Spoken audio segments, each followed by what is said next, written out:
El doctor Gustavo Salle Loriel. Bienvenido, Salle. ¿Cómo estás? Gracias Héctor por la invitación, un gusto estar acá en Florida. Muchas gracias por la visita y por la compañía. Bueno, obviamente, Salle, eres una persona pública, todo el mundo te conoce, pero no está de más un poco entrar, para romper el hielo, darle una idea a la audiencia de cuál ha sido un poco tu recorrida, ¿verdad? En esto, para que termina desembocando en la política actualmente. Correcto. No es un currículum muy extenso.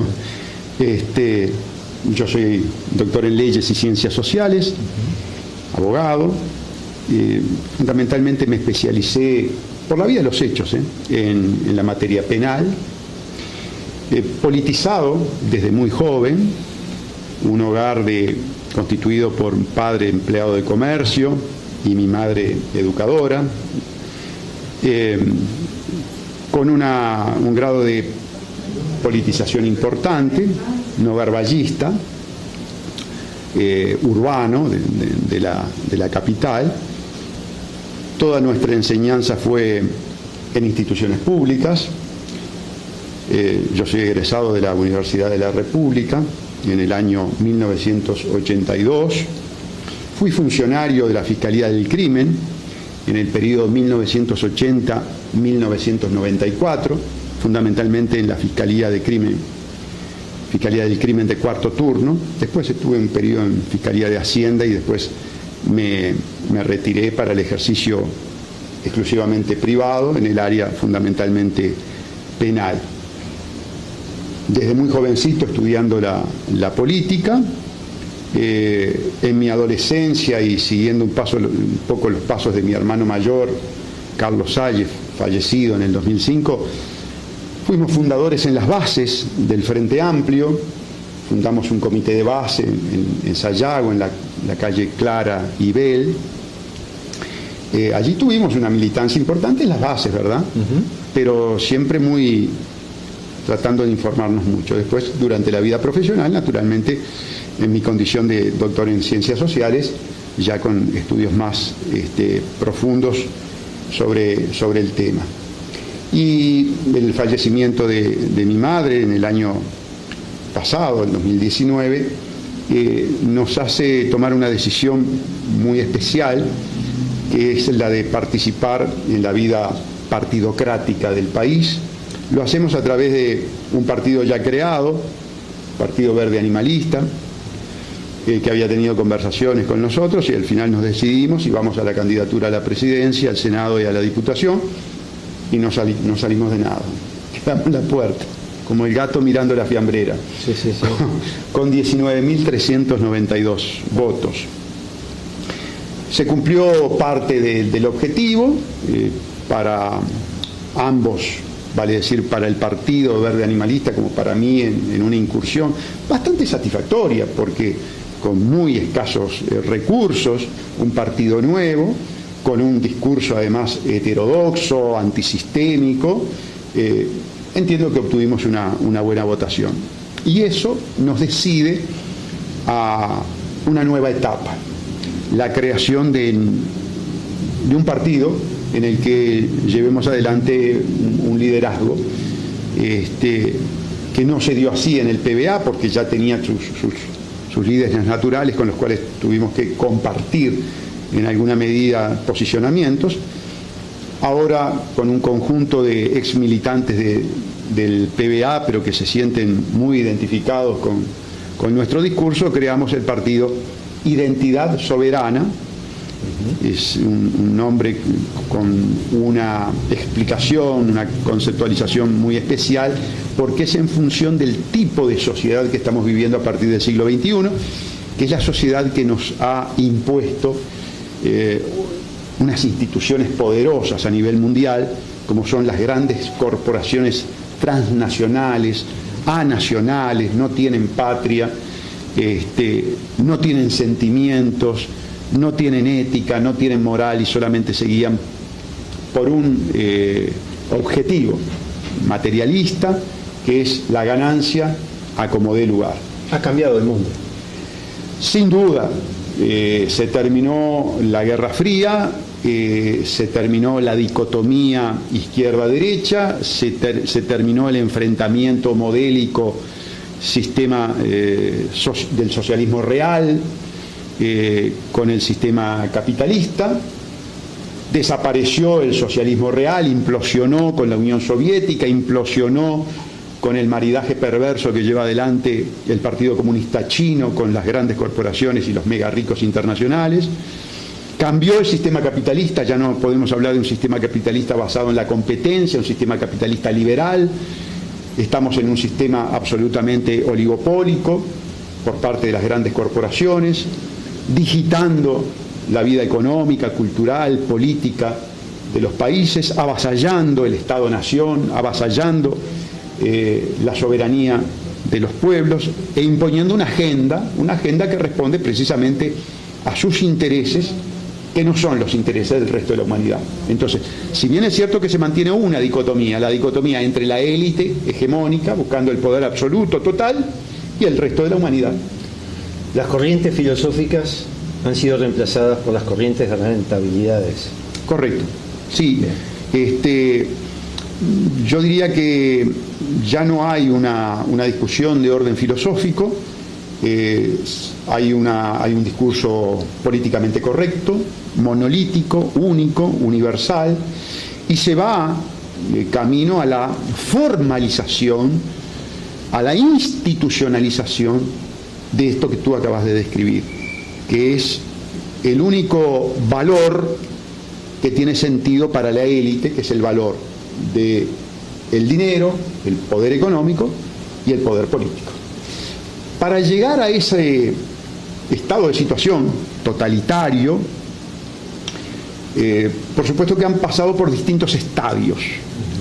Yo siento y estudio, y en ese sentido hay muchos autores internacionales empapados en la geoestrategia, que estamos en una etapa de embestida, de acometida por parte de esa élite internacional para llegar al estadio último del total y absoluto dominio del ser humano, y a través de la colonización de un territorio que para la gente puede resultar novedoso.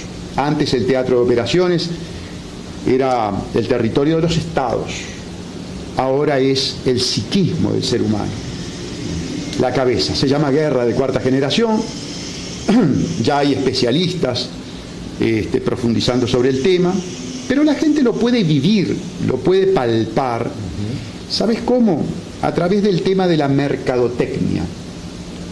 Es decir, toda esa instrumentalidad y toda esa infraestructura creada para inducir determinado tipo de vida y determinado consumo. Bien. Entonces la gente sabe que esto es así, que hay especialistas que tratan de manipular e inducir la mente de todos nosotros. Así que el que queda fuera de la globalización hoy por hoy gana. El que queda fuera de la globalización queda descontaminado. Tiene un desafío enorme, queda descontaminado y queda libre espiritualmente, porque el que está dentro de esa maquinaria de manipulación, siendo objeto de la misma, indudablemente sus libertades están coartadas, aunque él no se entere. Yo quiero hacer una aclaración. Sí. Todos estamos inmersos en el sistema. Sí. Es más, yo a veces me cuestiono, y esto es muy importante, me cuestiono hasta qué punto no estoy siendo objeto de esa manipulación. Y eso es lo importante, que cada uno de ustedes se cuestione si no está siendo objeto de manipulación, si son enteramente libres en el pensamiento, en el razonamiento, en un momento en que no hay espacio para el discurso alternativo. ¿Por qué? Porque los megarricos son los dueños de los grandes medios de comunicación. Cuando estamos hablando de los grandes medios de comunicación nos referimos a esas brutales cadenas de televisión oligopólicas que trabajan concertadamente. Nos estamos refiriendo, y fíjate lo que voy a decir, a la presión o al soborno del discurso académico al discurso de las universidades. Tú sabes que hoy disentir con el discurso de las cátedras no está permitido. No hay libertad de cátedra. Fíjense lo grave de lo que estoy diciendo. Pero no hay libertad de cátedra ni siquiera en las áreas del conocimiento científico. No hay lugar a disidencia en aspectos científicos, que son más bien objetivos. Totalmente de acuerdo. Se están cercenando las libertades a todo nivel. A todo nivel. La libertad, digamos, de cómo manejarse económicamente, la libertad de circular sin que te estén filmando con cámaras, la libertad de... Bueno, el jueves van a haber medidas que obviamente van a estar apuntando a cercenar nuevas libertades. Y eso me lleva un poco a preguntarte en este sentido. Identidad soberana, nueva corriente política que se instala en el país con un objetivo muy claro de fondo. Uh-huh. ¿Cuáles son las prioridades a las que apunta el movimiento en una primera instancia? Nos definimos como un partido anticleptocorporatocrático. Esto que a la gente le puede resultar un trabalengua, yo lo quiero explicar porque es el tipo de sociedad que estamos viviendo, que vive usted, que vivo yo, que vive Héctor. Por lo tanto, cleptocorporatocracia significa poder de las corporaciones ladronas, corruptoras. Nosotros lo vivimos muy claramente con UPM, con esta empresa multinacional cuyo accionista principal es un banquero corruptor, se llama Oswald Ross, dueño de bancos, de aseguradoras, que logró un contrato ilegal, inconstitucional, criminal, leonino, genocida, ruinoso, nulo, contrato RO-UPM, que se adueñó del recurso escaso, importantísimo para la vida, que es el agua. Nosotros somos 80% agua, que le permitieron instalarse en una zona franca, que el Río Negro ya no se llama Río Negro, le tenemos que decir Río UPM o Río Walros, porque hace y deshace a su voluntad con ese río, que es esencial para nuestra vida. Es el segundo reservorio de agua más importante, y el Santa Lucía, ustedes lo saben, estamos en un departamento que tiene al Santa Lucía como eje, como columna vertebral, como lugar de solaz, río maravilloso, que debería estar mucho más cuidado. Lo cierto es que le entregamos eso. Y bueno, ha avasallado nuestra soberanía, no cumple con la ley, no cumple con la Constitución, no cumple con el contrato, no cumple con nada.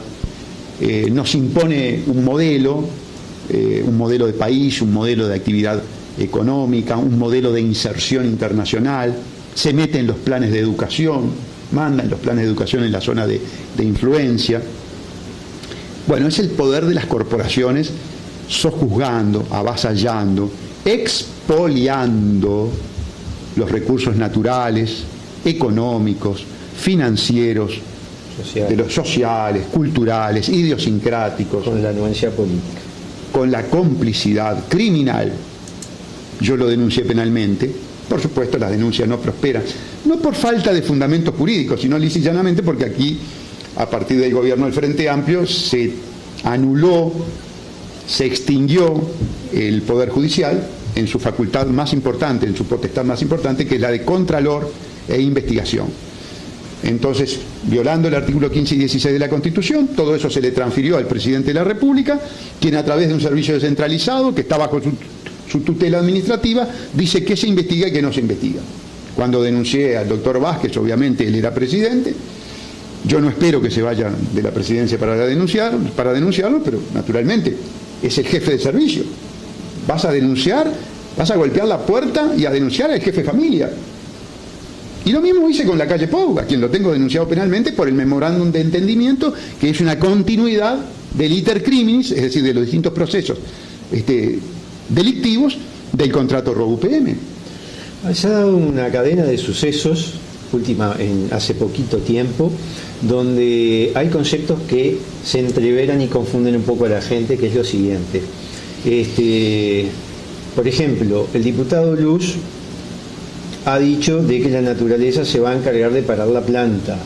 por el tema de la falta de caudal del agua del Río Negro, etcétera, etcétera. Pero alguien decía también que la empresa utilizaba los ríos como salida de efluentes más que por el agua. El agua se sustrae del subsuelo, del acuífero, más específicamente, en un momento donde, o casualidad, empieza a cotizar en bolsa. Sí, correcto.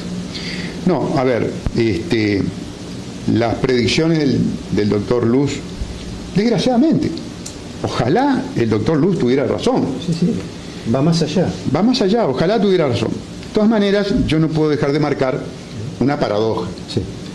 Luz está en un partido que es pro UPM. Claro, un sistema político total. Luz está en un partido que avala la agenda globalista internacional. Luz está en un partido militarista, con individuos vinculados a la violación de los derechos humanos, con gran poder y gravitación dentro del Cabildo Abierto. Luz, en definitiva, personaliza una gran contradicción, lamentablemente. Pero en este punto en concreto, lo que tú decís es absolutamente cierto. El río UPM va a servir para que los efluentes emerjan de la planta y su vertido al Río Negro. Un canal de salida. Canal de salida. Un caño maestro. Exacto, natural. Como cuando uno tira la cadena del water de casa, esto es el water de UPM. El Río Negro convertido en el water de UPM, del cual hay muchas poblaciones que toman agua. Mismo pasa con el Santa Lucía, ¿no? Los barros tóxicos se vierten en el Santa Lucía. Una locura. Y como bien señalás, Héctor, en un momento crucial de la humanidad, un momento en que la humanidad va a tomar el 7 de diciembre, que fue la fecha en que el agua, amigos, comienza a ser la mercancía base sobre la cual será lícito especular en bolsa. Es decir, el agua será un elemento que cotice en bolsa de valores. El agua ya no tendrá un valor per se, sino que el valor estará dado en función de las estrategias premeditadas de los elitistas de la casta financiera internacional y cuyas consecuencias pagará toda la humanidad. Mueren ya directamente por falta de acceso o acceso a agua contaminada 10.000 personas por día. Nadie habla de pandemia, no hay un solo gastroenterólogo, no hay un solo infectólogo que hable de pandemia de la contaminación. ¿Por qué? Bueno, porque las corporaciones contaminan el agua, es redituable contaminar el agua, se gasta menos en todo lo que es los mecanismos e infraestructuras de descontaminación, que aumentan los costos naturalmente de producción. Por eso se vienen a instalar aquí, a países donde somos corrompibles, no solamente las autoridades. Yo tengo un aquejamiento también con respecto al pueblo, porque es cierto, las autoridades a mi juicio fueron corrompidas, pero no menos cierto es que un 96% del pueblo uruguayo votó por esas autoridades que se corrompieron, desde mi punto de vista, y así lo denuncié. Entonces, comienza a ser la base de la especulación. Y una cosa muy importante, que no he mencionado hasta el momento. En la bolsa, la especulación de la bolsa no lo hace toda la casta financiera, no. El trabajo de bolsa y la cotización en bolsa a través de los derivados financieros es tan complejo que dentro de la élite hay una minúscula élite muy profesional, muy especializada, que es la que maneja el tema. Normalmente son los asesores o los propios directores de los fondos de inversión. Esos fondos de inversión que tienen acciones en todas las empresas que ustedes puedan pensar de importancia para el poder. Las ventas de futuros. Claro, los futuros, los derivados, todos esos productos que generaron la crisis del 2008, las hipotecas subprime, que no son crisis, son estafas. ¿Qué quiere decir? Se sientan como estamos sentados aquí, unos cuantos mega ricos que manejan miles de millones de dólares y concertan una actuación delictiva para determinada maniobra. El manejo del precio de la LIBOR, por ejemplo, que fue descubierta y multada. No van preso nunca, multado. El manejo de las hipotecas subprime, que fue escandaloso, que era ir aumentando los préstamos en función de un inmueble. Esto fue sencillo. Un inmueble de $30.000 se titularizaba, es decir, se hacían títulos, hipotecas secundarias, cada vez por más valor. Entonces, el individuo que tenía una hipoteca de una casita en Alabama, por ejemplo, de $30.000, a medida que los bancos iban haciendo productos financieros, papeles que cotizan en bolsa, se iban consiguiendo mayores préstamos, hasta al punto tal de que se llegó a $3 millones un inmueble de $30.000. Claro, cuando el individuo de Alabama no pudo pagar, porque evidentemente se le prestó a gente que no podía pagar, se cayó la hipoteca de $30.000, pero se cayeron todos los derivados que habían llegado a $3 millones y que estaban dispersos por el mundo en distintos operadores financieros y bancos o fondos de inversión. Y así quebró, por ejemplo, Lehman Brothers. Y quebraron cantidad de empresas y bancos. ¿Y qué pasó con esas quiebras? Porque en un sistema capitalista, liberal, si vos, Héctor, invertiste mal, mala suerte, te embromás, te fundís, vas a concurso, pedís una quiebra, o lisa y llanamente no pagás y se te remata todo. No. Con los banqueros no. Con los banqueros, ¿qué se hizo? La Reserva Federal, ese banco privado, de los banqueros, de los que se fundieron, emitieron 17 millones de dólares y le compraron al individuo fundido las hipotecas que no iba a poder de ninguna manera rescatar. El dinero de las hipotecas que no iba a poder rescatar. Se llama sociabilización de las pérdidas. Y así se rescató cantidad de bancos, aseguradoras, empresas como la General Motor Company, por ejemplo, que había sido afectada. ¿Por qué había sido afectada? Porque ¿qué pasa con el actual sistema económico mundial? Las empresas no apuestan a fabricar cosas solamente. El fabricar cosas pasa a ser secundario. Lo que les interesa es especular en bolsa. Entonces, por ejemplo, la General Motor fabrica, supongamos, 100.000 unidades al año que representan tantos billones de dólares.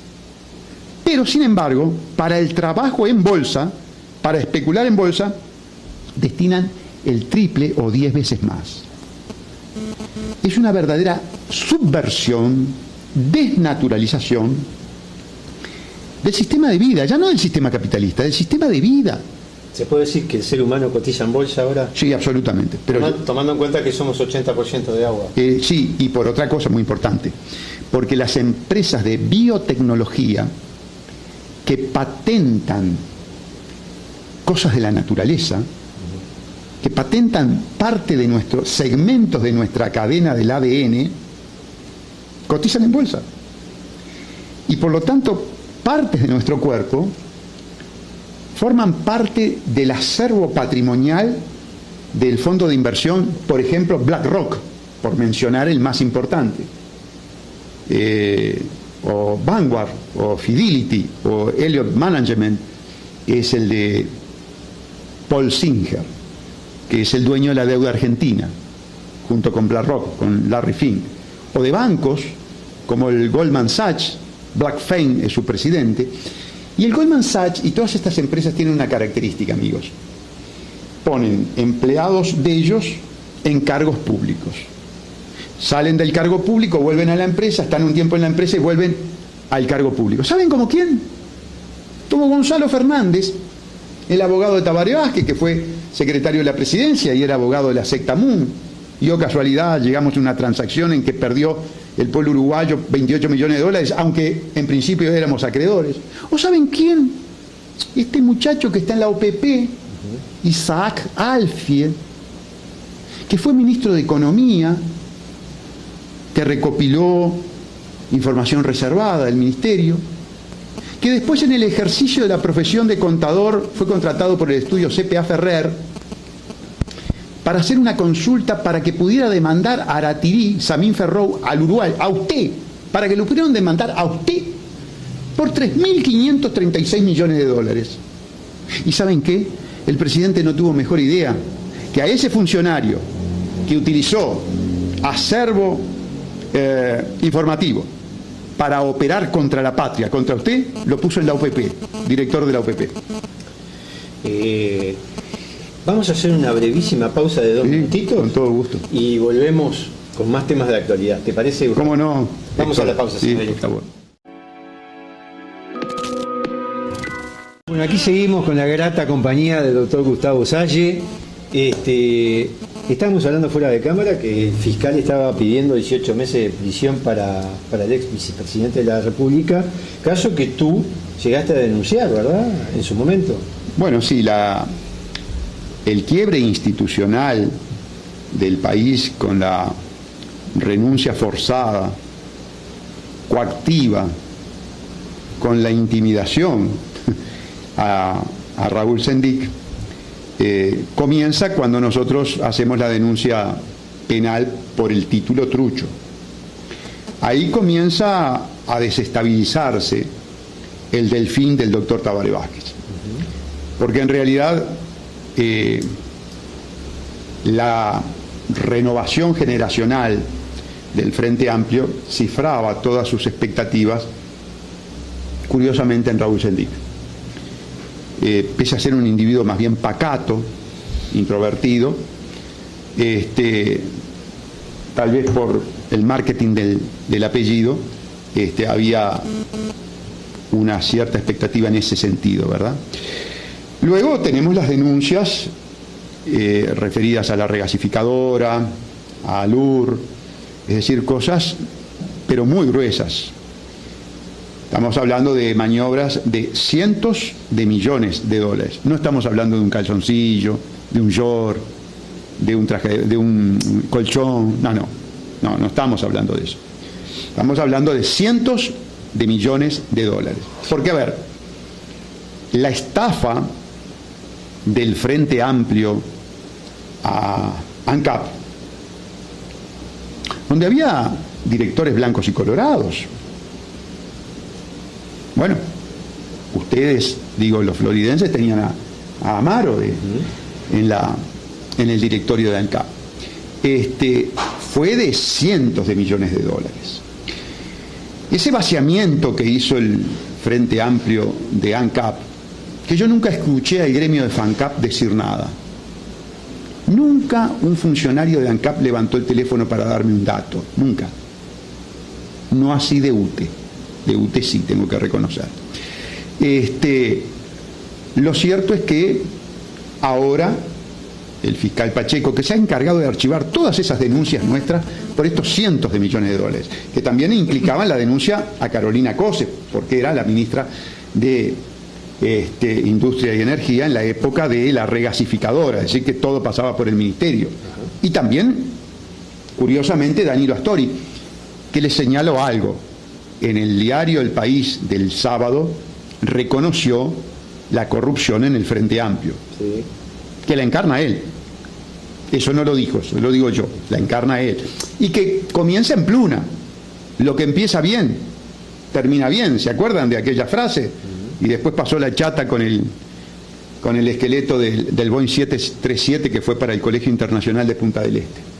Y los uruguayos perdimos cerca de 400 millones de dólares. Creo que para él terminó bien y para su familia terminó bien. Creo que están todos bien acomodados. Bien, volvemos a Sendic. Cuando yo me entrevisto con Sendic en su sede principal, junto con los dos abogados de él, para plantearle una estrategia de que no se fuera de la vicepresidencia de la República, que él estaba protegido por la Constitución. ¿Por qué hacemos eso?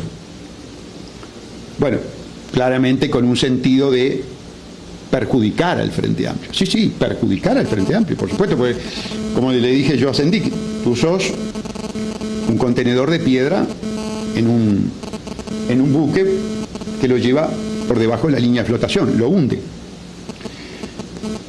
Y queríamos hundir al Frente Amplio, porque el Frente Amplio fue un gobierno desastroso. No en balde pierde las elecciones con un Lacalle. No en balde pierde las elecciones con el Partido Nacional, coaligado con otras fuerzas, pero en definitiva siendo el eje el Partido Nacional. Tan desastrosos fueron que perdieron con un Lacalle. Muy bien. Él nos dice, si yo hablo, van todos presos. Lo dijo, sí. Porque yo lo dije en un programa de Daniel Castro, todas las voces, que ahora ya no son todas, o mejor dicho, son todas las que tienen el discurso políticamente correcto. Las voces alternativas ya no van más. Era una asociación para delinquir. A ver, no en balde hay corrupción en todos los institutos donde estuvieron, en todos los organismos donde estuvieron. Se organizaron para expoliar el país, para destrozarlo, como lo dejaron destrozado, desde todo punto de vista, sobre todo el axiológico. Bueno, lo cierto es que Pacheco lo procesa por el colchón y el calzoncillo. Lo procesan sin prisión. Ahora él goza del estatuto de deliberado provisional, se dicta la sentencia condenatoria y el que está liberado provisionalmente, portándose bien, tiene posibilidad de acceder en la sentencia a dos institutos por el Código Viejo. O bien la suspensión condicional de la condena, o bien la libertad condicional. Conclusión, nunca va a pisar una cárcel. Y no se le juzgó por los millones de dólares. Esto me hace acordar a Toma. Y perdona que salte, pero porque, a ver, si hablamos de corrupción y hablamos de UPM, no podemos dejar de mencionar a Toma. Toma, en este gobierno, por el momento, es separado del cargo y está bajo investigación administrativa. Se le va a iniciar un sumario con separación del cargo y medio sueldo, pero penalmente no hay nada. Y Toma participó, firmó junto a Roballo y García el contrato de entrega de la patria, encerrados en Finlandia, y después firmó otro contrato, el de la modificación del canon de la vía, aquello de el contrato en inglés y el contrato en español, y una que nos salía bien, entre paréntesis, del contrato, que establecía que íbamos a poder cobrar 740 millones de dólares, fueron los tres y lo modificaron, actuando fuera del marco legal que les había planteado el propio doctor Vázquez, violando el marco legal que había planteado el gobierno, al punto tal, amigos, que el Consejo de Ministros tuvo que sacar un decreto posterior convalidando, ratificando lo actuado fuera del marco jurídico por Toma, Roballo y García en esa resignación de 740 millones de dólares. También lo denunciamos. Cuando salta lo de los viajes con su secretaria o con esta joven abogada, nosotros pedimos el desarchivo de UPM porque decimos, doctor, hay un indicio de personalidad, hay un indicio comportamental. Este individuo, fíjese cómo maneja el dinero público. Es bueno que tomemos en cuenta esto y reflotemos la denuncia, quinta vez que había sido archivada, para interrogarlo. Nunca logramos interrogar a nadie en el contrato ROU-UPM. Nunca, jamás. ¿Por qué? Por el golpe de Estado técnico, porque no es un fiscal independiente. Los fiscales no tienen independencia técnica, es mentira. Hay una ley, la 19.483, que establece el sistema de las directivas. ¿Quién da las directivas? Y el jefe de servicio. ¿Quién es el jefe de servicio? Primero en la calle Pou, ahora, en el pasado era Vázquez, el presidente de la República, para hablar institucionalmente. ¿Se la transmite a quién? Al mando medio, al empleado, el fiscal general. Y el fiscal general después, por esa ley, se la transmite a todos los otros fiscales. Entonces, vean, no hay poder judicial, hay poder ejecutivo administrando justicia. Me ponen en las redes, ay, usted nunca ganó un juicio. Y yo sigo la corriente y digo, me voy invicto, nunca gané un juicio de los que hago ad honorem defendiendo los intereses de ustedes. En mi vida privada, más o menos, no me ha ido muy mal en el ejercicio de la profesión. Pero yo digo que me voy invicto y los dejo contentos. Ahora, si yo me voy invicto de la actuación que hice defendiendo los intereses de ustedes, aquí no perdió solo el doctor Salle. Ustedes perdieron. Perdieron con la regasificadora, con Alur, con Pluna, con Fripur, con el Banco República, con los negocios de Venezuela, Aire Fresco, con el negocio de Paco Casal, Mujica y Gonzalo Fernández, $100 millones, único que lo denunció. ¿Se puede hacer justicia con todo eso? ¿Se puede hacer qué? ¿Justicia con todo eso? ¿Cuándo? En algún momento. ¿Hay herramientas? Bueno, hay delitos que son imprescriptibles porque el Frente Amplio en su gobierno, tanto el doctor Vázquez como Mujica, violaron derechos humanos, ¿verdad? Hay delitos de lesa humanidad que yo lo denuncié y fueron archivados. Esos no prescriben. Los otros, el problema que tenés es que prescriben.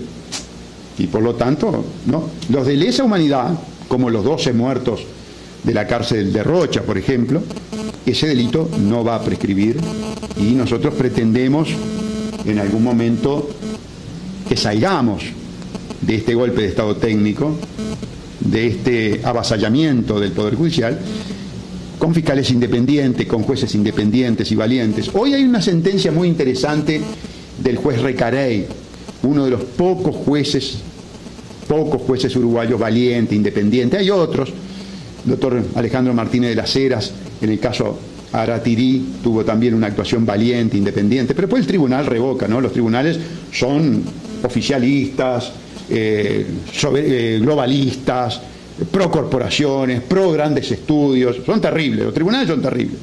Bien, pero hay una sentencia interesante, jugada, valiente, enjundiosa, en la que el juez se aparta de la perspectiva de género que impone la Suprema Corte de Justicia a los jueces que son elegidos en el CEJU, en la Escuela de Jueces, en función de sus aptitudes psicológicas para aceptar el verticalismo que actualmente rige en este diminuto, esmirriado y liquidado Poder Judicial. ¿Saben que cuando uno ve una sentencia como la del doctor Recarey y su actuación profesional, cobra estímulos, cobra fuerza y dice, bueno, por lo menos hay uno que desde el sistema lucha en el mismo sentido que nosotros? Por eso un gran abrazo y felicitaciones al doctor Alejandro Recarey. Con respecto al tema de la pandemia, ha sido sumamente crítico. Sí, por supuesto. Y tenés una perspectiva, digamos, muy clara. Compartila un poco con... Bien, con mucho gusto.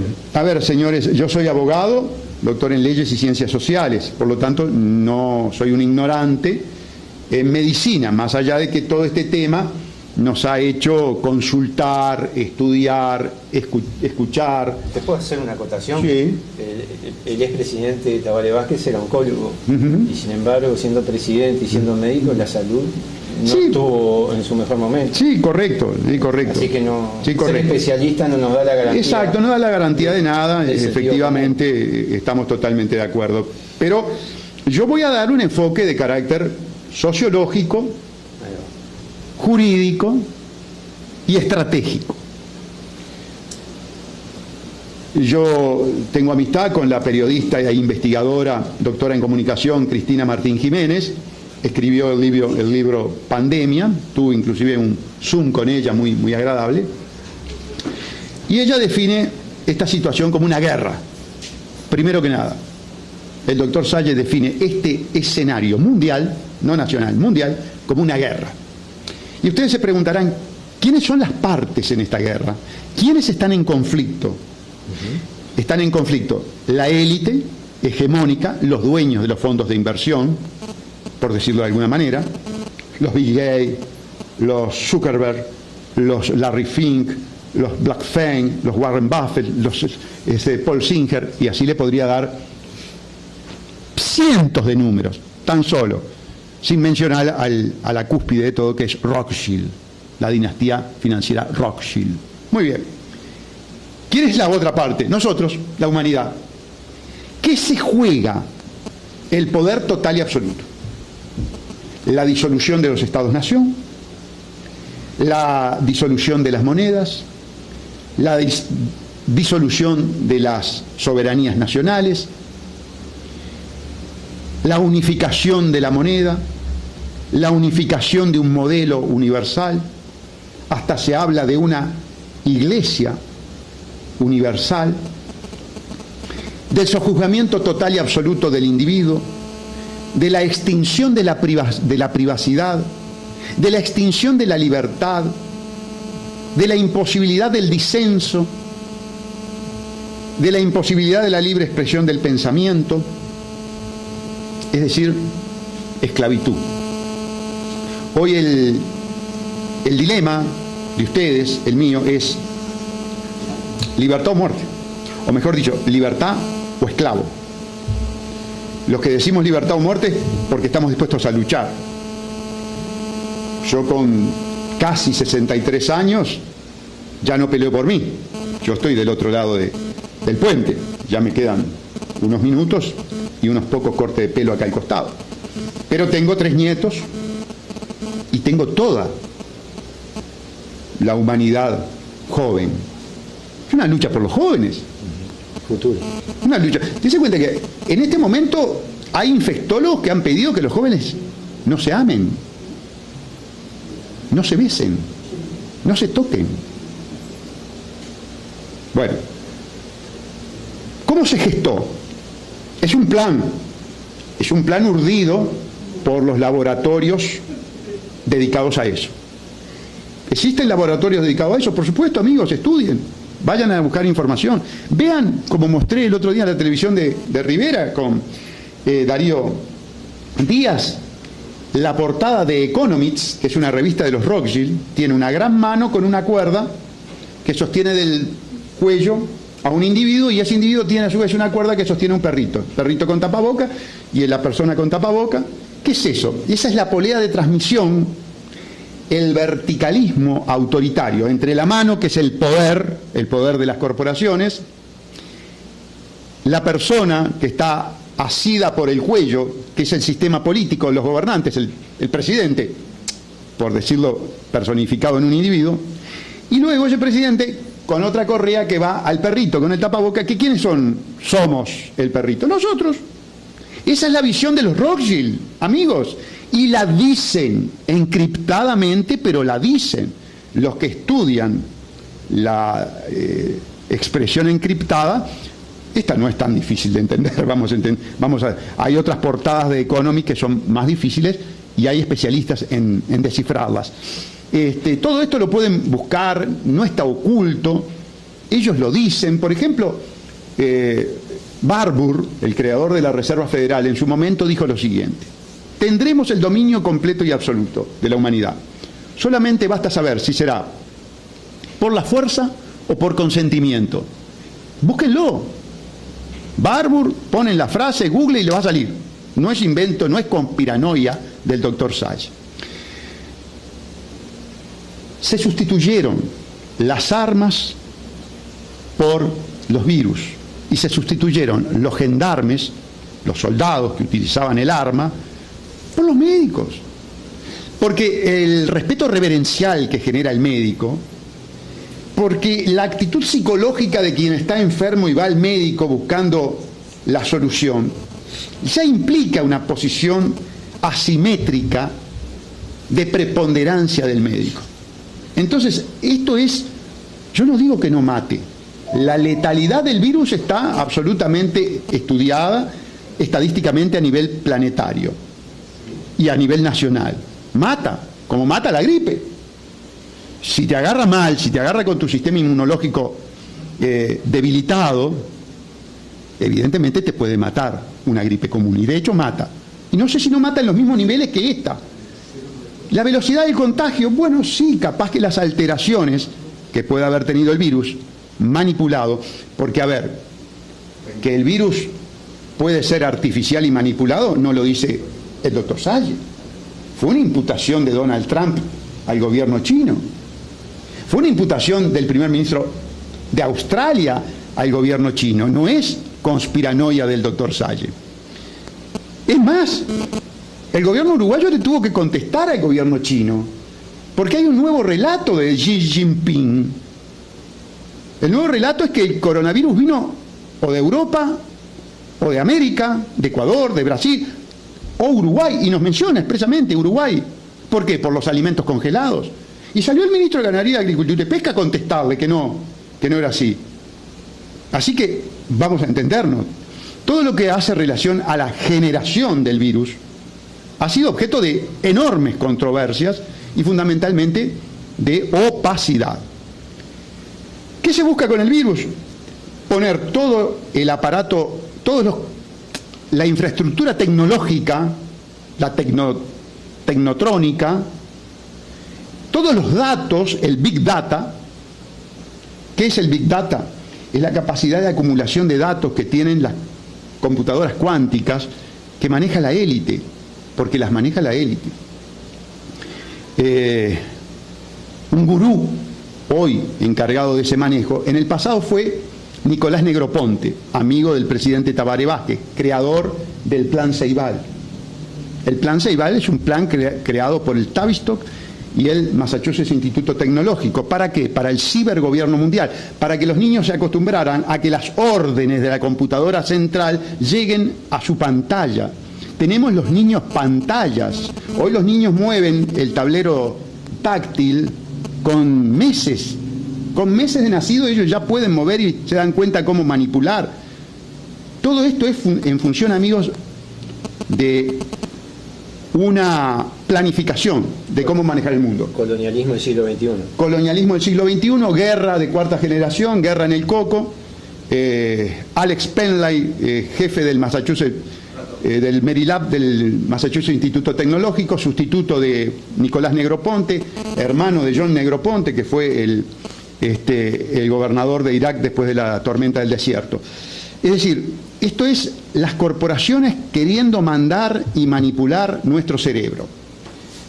Bien, les decía entonces que es guerra estratégica, guerra de cuarta generación, se sustituyen los gendarmes, los soldados, por los médicos y por los periodistas. Esta es una gripe que mata, como matan las otras que no tenían tanta propaganda.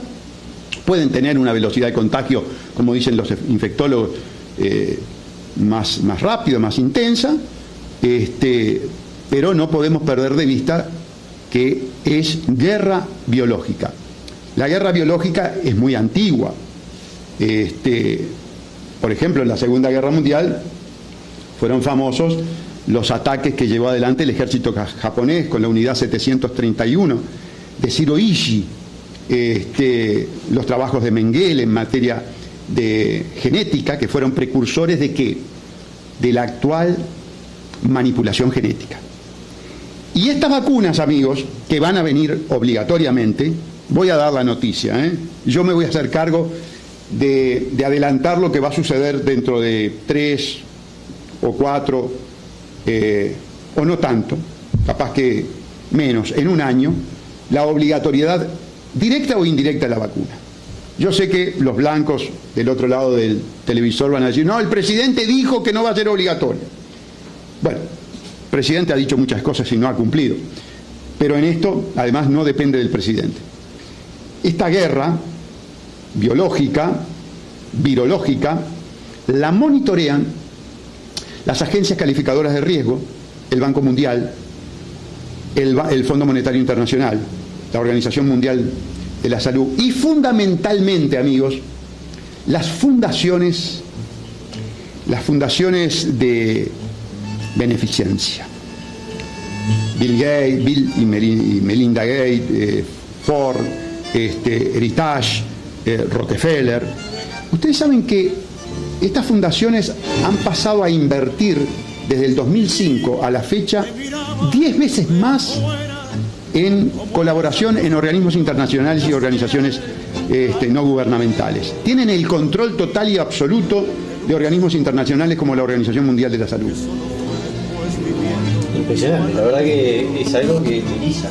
Te escucho hablar y eriza, realmente.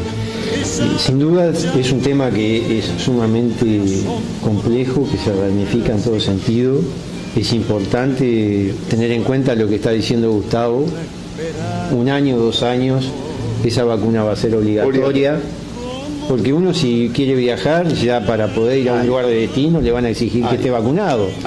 Esa es la indirecta. Entonces empiezan a... No te obligo, pero no te doy el pasaporte. Exactamente. Para cerrar, porque tenemos que estar entregando el programa a Nora, Identidad Soberana, para el que le interesa, digamos, seguirte, acercarse, cuáles son los números de teléfono de comunicación. Yo creo que la sede, un lugar físico. Yo creo que el ADN de Identidad Soberana fue expuesto en esta maravillosa entrevista que te agradezco enormemente, Héctor. Ha sido un gusto. Muchas gracias. Para ser adherente fundacional están entre las 1.500, 2.000, ojalá fueran 3.000 o 5.000 personas que firmen el formulario para presentar en la Corte Electoral. Se comunican primero conmigo a través de llamada o mensaje de WhatsApp 099-663-580. Allí yo le puedo mandar por mensaje el PDF, ustedes lo bajan, lo imprimen, lo firman con tinta azul y lo envían a Ciudadela 1258, que es donde tengo mi escritorio y el portero nos ha dado una mano cada vez que hemos realizado campañas de distinta naturaleza, o simplemente buscan al referente departamental, que lo hay. Yo en este momento de memoria no lo tengo, pero hay varios referentes departamentales en Florida y se lo entregan a ellos. Y de esa manera ustedes estarán colaborando en la gestación de un partido soberanista que defiende la identidad del uruguayo, que defiende el Estado-Nación, que defiende lo que fuimos. Y cuando digo lo que fuimos me estoy refiriendo a aquel país que exportaba conocimientos, respeto reverencial por sus intelectuales, por sus médicos, por sus abogados, por sus poetas, por toda una cantidad de cerebros de donde emanaba la cultura. Un país que tenía una clase media fuerte, un entramado social bien constituido, una buena educación pública, todo eso se ha diluido. En definitiva, por establecer un Uruguay, que el uruguayo se sienta orgulloso de ser tal. Podemos contar nuevamente con tu visita en breve. Con todo gusto. Amigos, cerramos un nuevo programa del Cafetín de Florida. Agradecemos vuestra compañía y los esperamos nuevamente el próximo lunes a las 13 horas con un nuevo invitado. Gracias, Gustavo Sánchez, gracias a ti, por la compañía. Muchas gracias. Que pasen bien.